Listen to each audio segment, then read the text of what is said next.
আগুনে পুড়ে মারা গেলে কি শহীদ হয়? তার মর্যাদা কি আল্লাহর রাস্তায় শহীদের মর্যাদার সমান? আগুনে পুড়ে মারা গেলে শাহাদাতের মর্যাদা লাভ করবেন।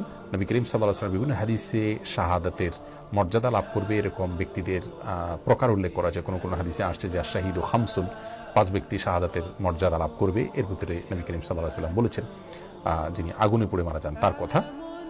তেমনিভাবে পানিতে ডুবে মারা যান, কোনো কিছু নিচে চাপা পড়ে মারা যান, এই ব্যক্তিকে নবী করিম সাল্লাল্লাহু আলাইহি ওয়াসাল্লাম শহীদের মর্যাদা পাবেন বলে বলেছেন। পেটের পীড়া মারা গেছেন তাদের জন্য বলেছেন।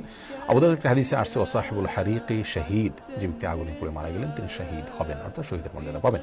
তবে এই শহীদ আল্লাহর রাস্তায় নিজের জীবন বিলিয়ে যিনি শহীদ হয়েছেন আল্লাহর দ্বীনকে বুলন্দ করবার জন্য, তার সমপর্যায়ের শহীদ হবেন না। তিনি হবেন শহীদে হাকিকি বা প্রকৃত অর্থে এবং সার্বিক বিচারে শহীদ। আর এভাবে যারা মৃত্যুবরণ করেন তারা হলেন হুকমান শহীদ, অর্থাৎ বিধানগতভাবে তাদেরকে শহীদ বলা হবে। তারা শহীদের সওয়াবটা লাভ করবেন, কিন্তু পৃথিবীতে একজন সাধারণ মানুষের মতো তাদেরকে গোসল দিবে, দাফন করতে হবে।